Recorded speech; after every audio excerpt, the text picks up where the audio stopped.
Hello, Carr here today with another YouTube video. Today I'm going to do a video on eschatology, which is the study of end times and prophecy and the study of the return of Jesus Christ. Today we're going to be reading out of Matthew chapter 24. We're also going to be reading out of the book of Revelation. All right, so the majority of the world, of the church world, all those who confess Jesus Christ, are premillennialist. That just means that they believe in the 7-year tribulation and Christ literally coming back to earth to reign for 1,000 years. They believe in a very literal version of Revelation. And at the end of this lesson, I will tell you what I am. There's different types of interpretations of Revelation and prophecy in the New Testament. All right, so let's get started. Turn with me, if you will. I'm reading out the New King James Version. New King James Version. Turn with me to Matthew chapter 24. Matthew chapter 24. Now, in premillennialism, this is taught that it's happening right now. It's happening right now. That's what is taught, is that this is happening right now and that Christ is at hand. He's about to come back at any waking moment. And so be ready, okay? So we're going to read here Matthew chapter 24. I'm going to point out a few things about this chapter, okay? It says, Then Jesus went out and departed from the temple, and his disciples came up to show him the buildings of the temple. This is the temple that existed 2,000 years ago, okay? So what temple is here today? It is the church. The church is the temple today, okay? So there's one difference right there. So premillennialism says that there will be a new temple that is built in Jerusalem, and before this happens, but Jesus is specifically looking with his own eyeballs at a temple that existed 2,000 years ago. All right.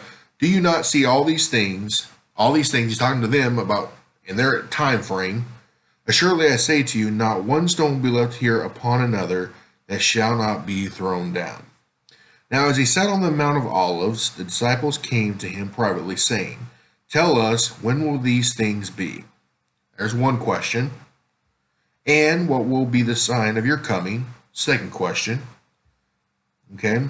And the end of the age. Third question. They asked 3 questions. Okay.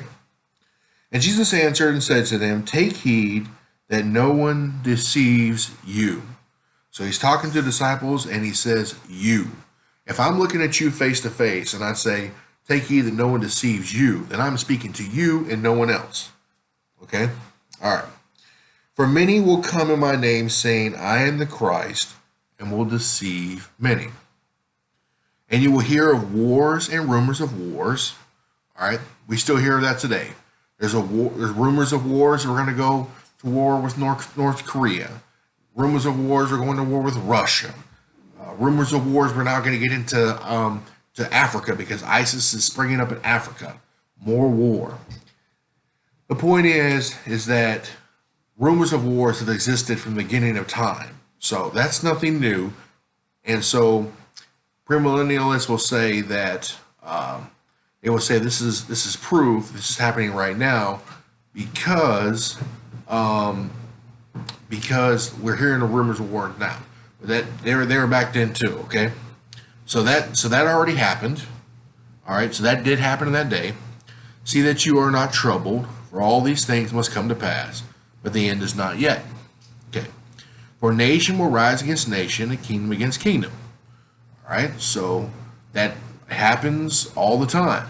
Just because that's happening today doesn't mean it didn't happen 2,000 years ago. Obviously, nation rose against nation back then as well. All right? And there will be famines. Famines happen all the time. They happened 2,000 years ago, they're happening now. So how do we know it's happening now, or vice versa? Pestilences, same thing happened back then. Earthquakes in various places, that's happened 2,000 years ago to now. Okay? All these are the beginning of sorrows. Then they will deliver you up to tribulation. He's speaking to, he says, you, talking about the apostles. He's speaking to them, looking into their eyeballs. They will deliver you to tribulation. Now we know from history that yes, they did deliver the apostles to tribulation. So that happened. Okay? And kill you. Did the apostles die? Church history says that every apostle was martyred except John. Okay? And you will be hated by all nations for my name's sake. Of course that happened. All right? And then many will be offended, will betray one another, and will hate one another. Okay? Then many false prophets will rise and deceive many. We know that many false prophets did arise, deceiving many, starting the Pope and Catholic Church and all that kind of stuff, along with the things that Jude spoke against, with those different cults of so-called Christianity, So false prophets arose. They did, okay? And because lawlessness will abound, the love of many will grow cold. That happened back then. That still happens today. Sometimes I'm pressured into stop loving because people have hurt me over and over again, It still happens today. It's a principle that always happens. That he who endures to the end shall be saved. Okay? And this gospel of the kingdom will be preached in all the world as a witness to all the nations, and then the end will come. Well, guess what? The whole known world at that time heard the gospel. So that happened. All right? Therefore, when you see the abomination of desolation, spoken of by the prophet Daniel, stand in the holy place, whoever reads, let him understand. Then let those who are in Judea flee to the mountains. So, that's talking about, probably about Titus, the general Titus, coming down to Jerusalem to destroy it. The Jews in that town, in Jerusalem, did flee to the mountains. I believe they went to Petra. The Jews today have a slogan, I think it's something like, never again. You have to read about what happened to Jews that fled Jerusalem, went to Petra, and instead of surrendering to the Roman army, they jumped to their deaths and killed themselves. So this already did happen, okay? Let him who is on the housetop not go down to take anything out of his house. Let him who is in the field not go back to get his clothes. But woe to those who are pregnant and those who are nursing babes in those days. And pray that your flight may not be in winter or on the Sabbath. All right? For then there will be great tribulation, such as has not been since the beginning of the world. Okay, so it hasn't been since the beginning of the world. Up until this point, 2,000 years ago. Nor ever shall be again. Never shall be. Which means what we live in today in 2019 is not as bad as what they went through at this time in AD 70. It's still not as bad as it was then. It's still not. You think about the day-to-day life and how hard it was. See, right now, if somebody attacks a city, we get in a vehicle, we drive down the road. We run from them in a vehicle. They went on horseback. That's why Jesus said, how terrible it will be for nursing mothers. They have to carry their baby and feed their baby. They have to run on their feet for miles while carrying a baby. That's why Jesus said this, okay? And he said it would never be as bad as it was back then. You have to study about what actually happened in Jerusalem. God's people have never suffered to that extent ever since that time. And unless those days were shortened, no flesh would be saved. But for the elect's sake, those days will be shortened. Then if anyone says to you, look, here is the Christ, or there, do not believe it. For false Christ and false prophets shall arise to show great signs and wonders and deceive, if possible, even the elect. Okay? See, I have told you beforehand. Therefore, if they say to you, look, here, he's in the desert, do not go out. Or look, he is in the inner rooms, do not believe it.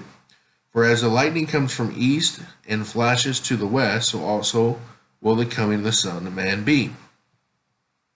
For wherever the carcass is, there the edges, the eagles will be gathered together.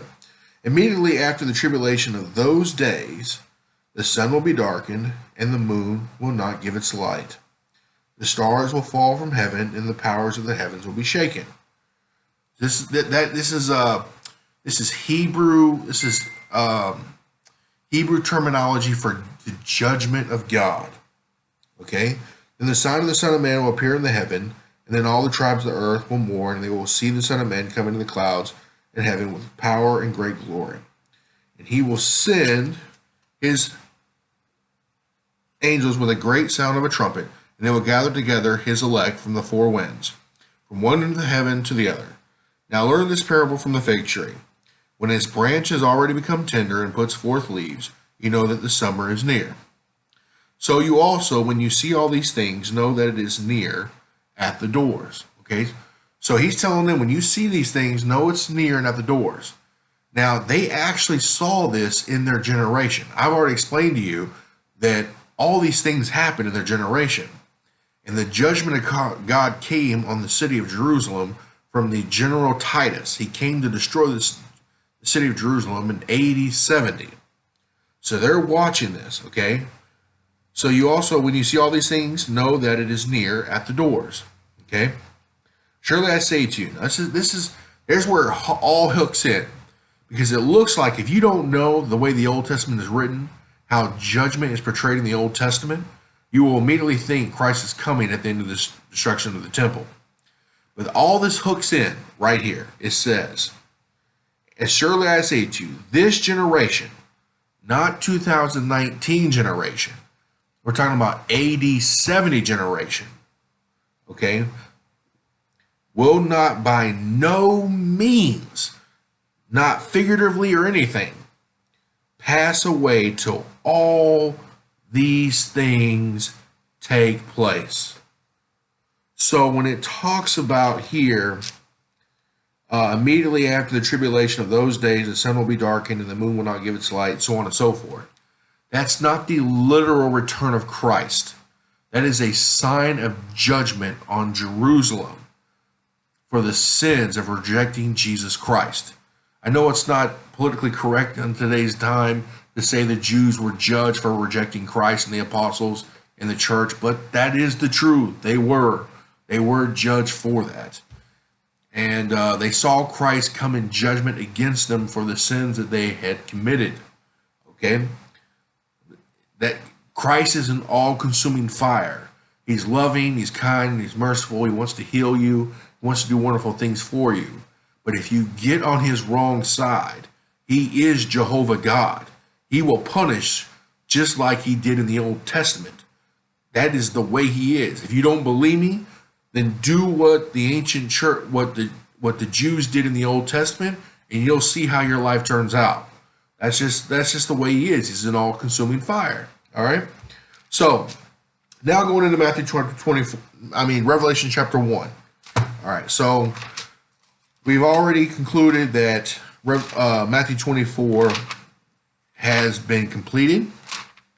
It's talking about the destruction of Jerusalem. And now we're going to talk about Revelation. All right. Now, so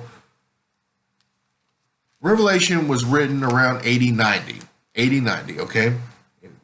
And it's taught that not only Matthew 24 hasn't happened yet, but it's also taught that Revelation hasn't happened yet. But here's a question you have to look at. If God wanted to, sorry I did this, it's just a habit when I'm teaching, it means nothing. Anyway, if God wanted to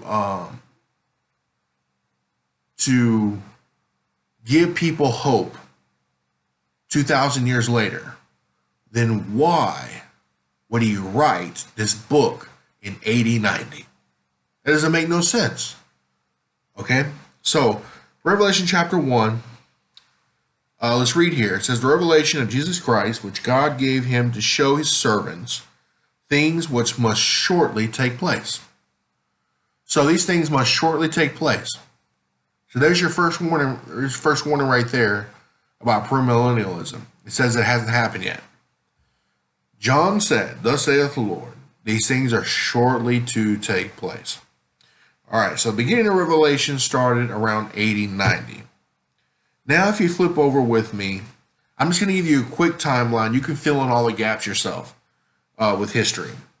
And at least study to prove me wrong. At least do that. All right, so we have 80-90, Revelation started. Then we have chapter 2 and chapter 3.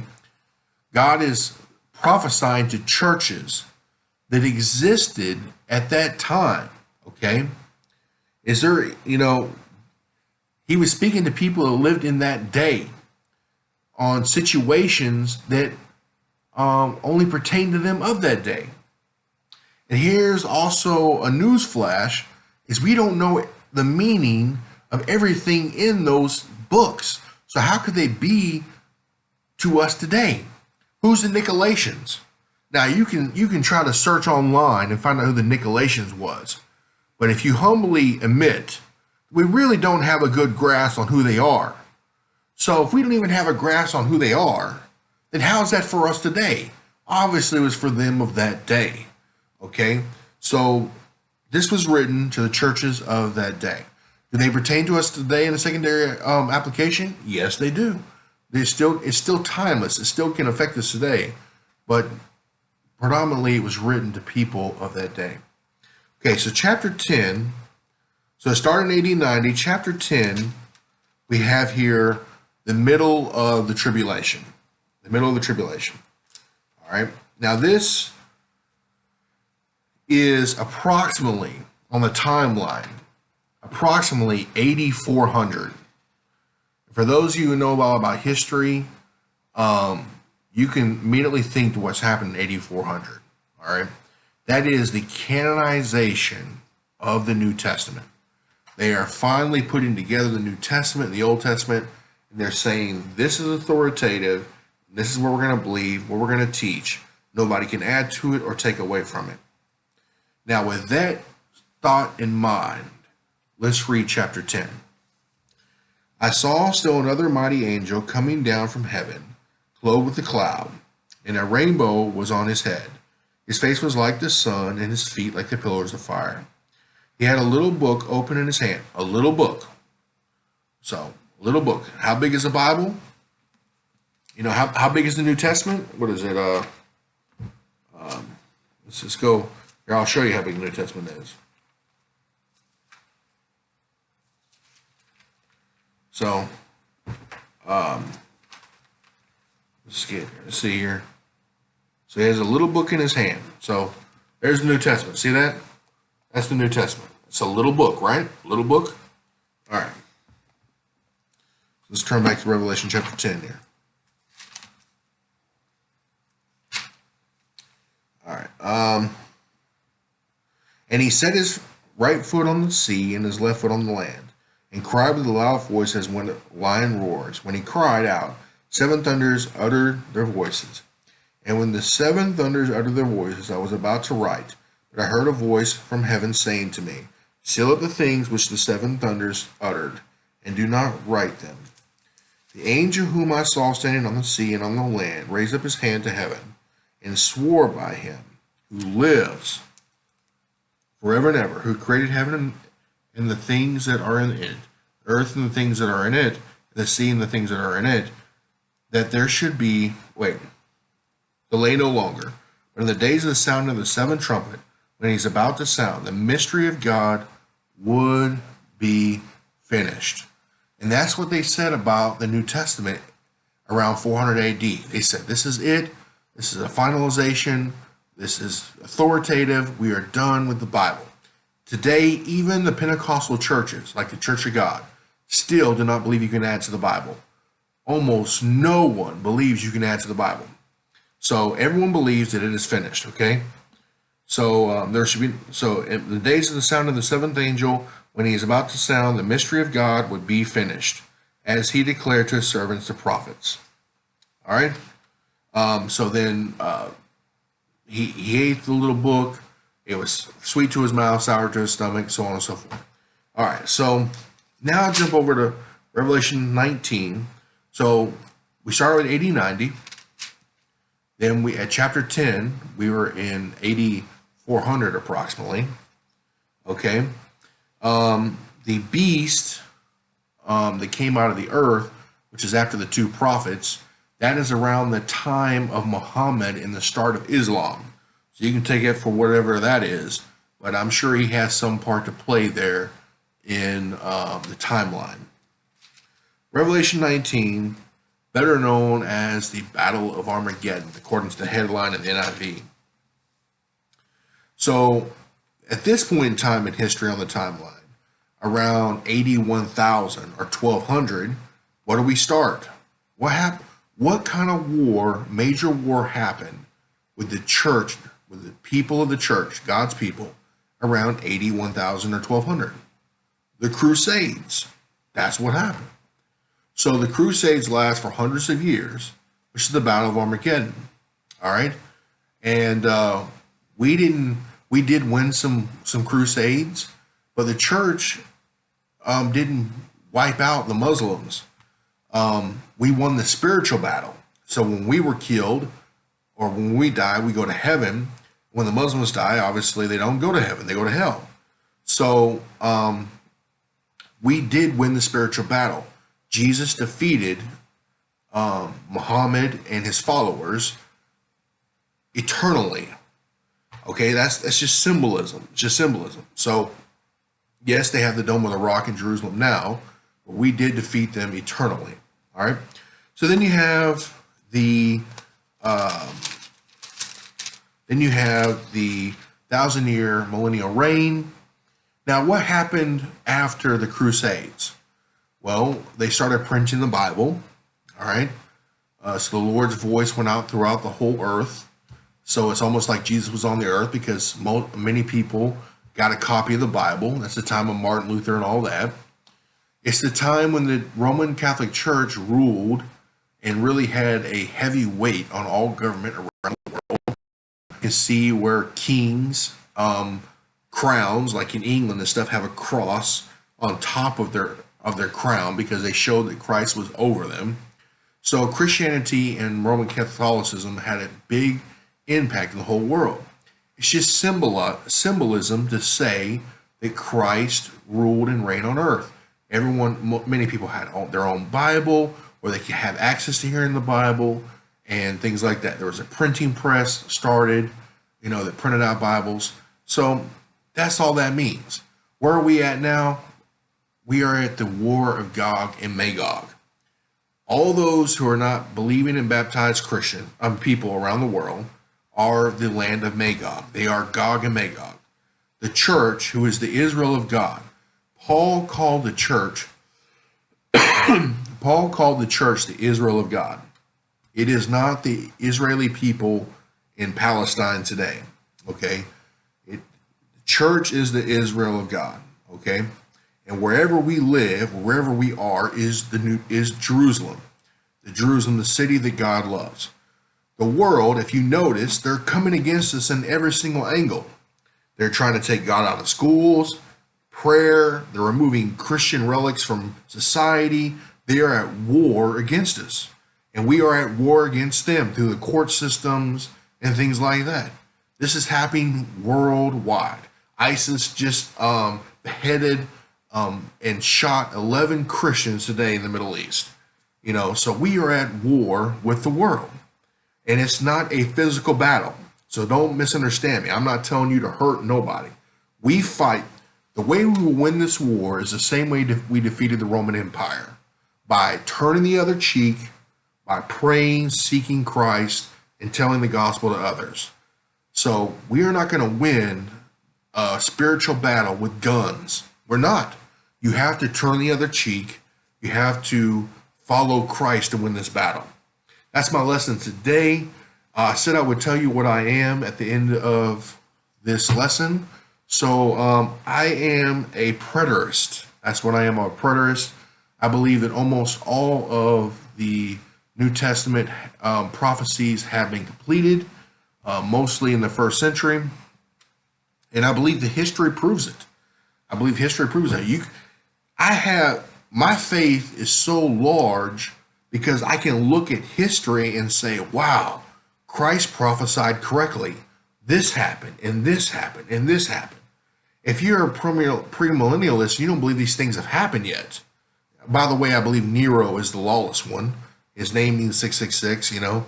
So if you don't believe that none of this stuff has happened yet, and you in the back of your mind, I'm sure you're probably starting to wonder, will it happen? So my faith is very large because I look at history and I say, Christ is a prophet. He is from God, because I can see that his prophecies are coming true.